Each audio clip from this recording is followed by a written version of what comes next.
في فيلم حرب كرموز الضابط يوسف المصري اللي كان بيعمل دوره امير كرارة، لما الانجليز حصروا الاسم اللي هو فيه وطلبوه انه يسلمه، كان قدامه حل من الاتنين: يا اما انه يطاطي للانجليز ويعمل اللي هم عايزينه، وبكده مفيش حد حياته هتخلص والاسم هيفضل موجود وهياخدوه وهيجددوه ويمكن هو شخصيا يترقى. وكان قدامه اختيار تاني اللي هو اختار انه يرفض يسلمهم الاسم ويدافع عنه، وهتبقى النتيجة ان الاسم هيتدمر وهتحصل فيه حرايق، وفي ناس سواء من الضباط او العساكر او المساجين هيفقدوا حياتهم، وهو شخصيا في الاخر اتحكم عليه بانهم يخلصوا على حياته. بس هو ليه اختار الاختيار ده رغم انه عارف العواقب الوحشة دي؟ لثلاث اسباب: لانه كان راجل وطني وحقاني، فقرر انه يدافع عن الاسم اللي هو فيه حتى لو قوة مش متكافئة. مش عارف القصة اللي انا بحكيها لكم دي ما بتفكركوش بحاجة احنا عايشينها؟ هبسطها لكم. يعني استاذ ابراهيم عيسى لو كان موجود ايام احداث حرب كرموز كان هيتهم امير كرارة ويقول له: انت ازاي تدخل نفسك مع ناس اقوى منك وتتسبب في ان في ناس ابرياء يفقدوا حياتهم؟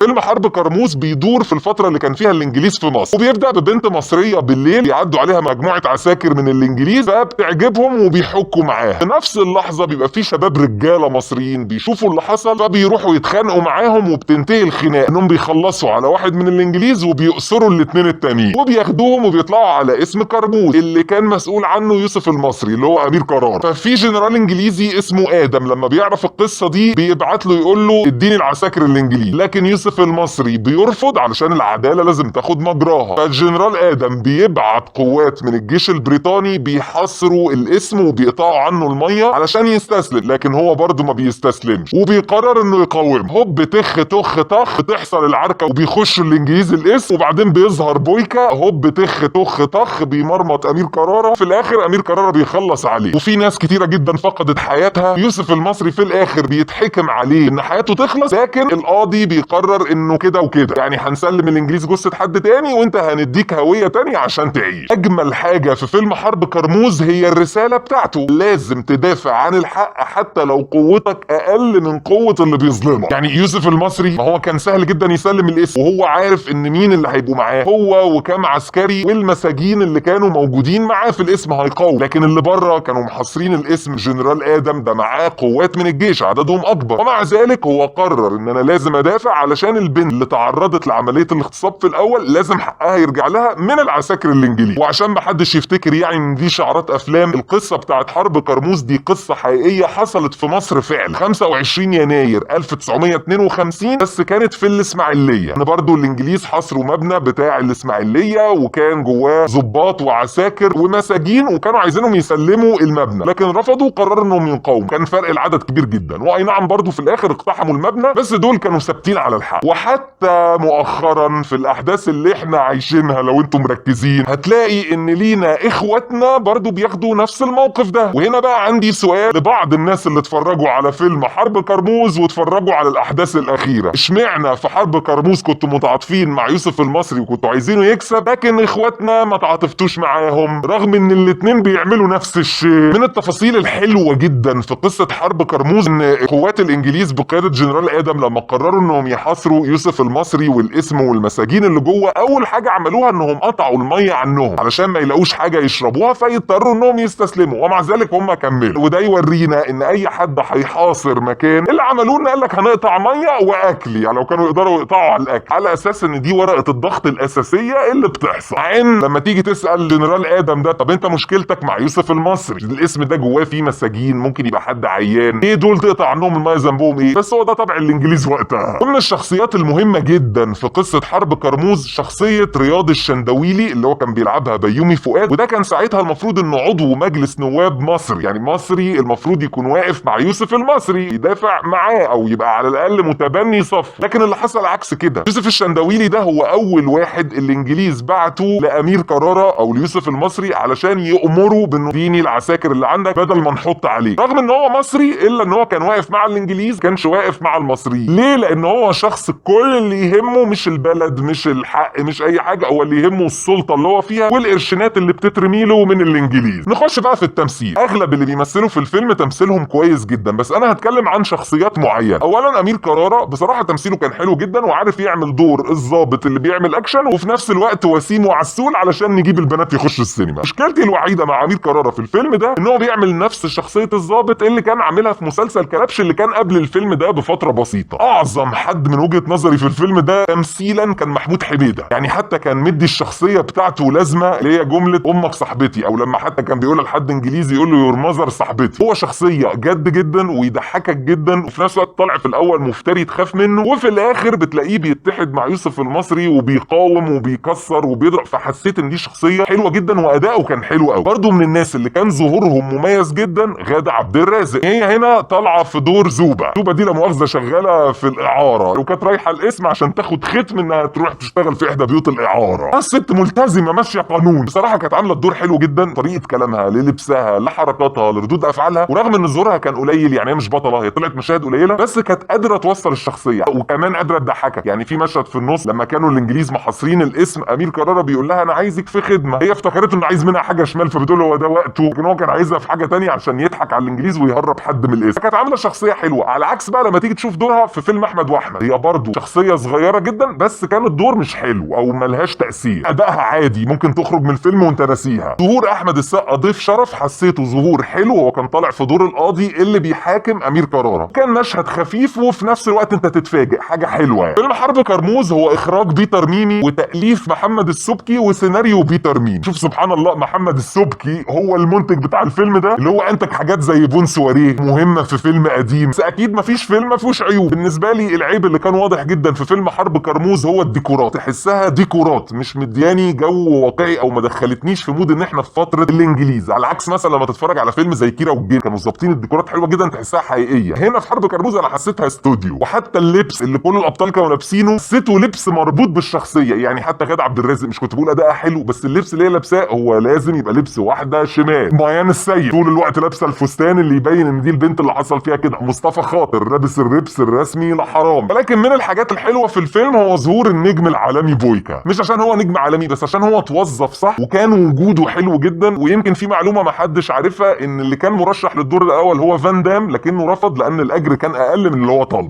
ميزة الافلام الوطنية او اللي بتتكلم عن احداث وطنية انها بتفكرك بالفكرة اللي كلنا للاسف بدأنا ننساها، انه انت لازم تدافع عن حقك سواء انت في مصر او سواء انت في اي حتة في الدنيا، سواء انت في فترة الخمسينات في فترة الالفينات سنة 3500. حلو ان عندنا افلام وطنية بتتكلم عنها، بس مش المفروض نطبقها بس على مصر، هي بتطبق على المبدأ نفسه في اي حتة. يعني مثلا زي فيلم برضو بريف هارت، ما هو كان بيتكلم في نفس القصة ورغم ان دي مش مصر ولا حاجة، بس لما تتفرج عليه بتفهم ان دي فكرة عامة عند كل الناس في كل الكوكب، وانه اي حد بيجي على حد او بيظلم حد طبيعي الشخص المظلوم هيحاول انه يجيب حقه. وبما ان احنا النهارده عملنا فيلم وطني، جينا لميعاد سؤال الحلقه: ايه اكتر فيلم من الافلام الوطنيه اللي اتقدمت في السينما المصريه انت فاكرها وحاسسها اتقدمت بشكل حلو؟ بالنسبه لي انا فيلم شمس الزناتي، كان بيحكي عن الفتره اللي فيها الانجليز، كنت حاسس الفيلم ده حلو جدا. انتوا بقى اكتبوا لنا اللي انتوا شايفينه او اللي انتوا فاكرينه في الكومنتات. خلاص استاذنكم بقى اللايك والشير والكومنت والسبسكرايب، تفعل الجرس لو انت اول مره تشوفنا. لو انت من العتاوله اللي عارفيننا من قبل كده هترجع في القناه هتلاقي سلسلتين: سلسله ملخصات لافلام مسلسلات عربي اجنبي قديم جديد، وسلسله تقييمات لافلام مسلسلات عربي اجنبي قديم جديد او تريلرز لحاجات لسه هتنزل، وفي سلسله هبديه هلسيه في حب الفنانه كذا هسيب لكم لينك منها. لو معاك وقت وجهد وباقه ابقى خش وخد لك لفه، وما تنساش تكتب لنا رايك. ولو الفيديو ده عجبك اكتب لنا برضو رايك، قول لنا ايه اللي عجبك ايه اللي مش عجبك. لو عندك اقتراح لو عندك فكره اكتبها لنا في الكومنتات. ونختم بالكلمه بتاعتنا، كلمه ايه؟ غيرة.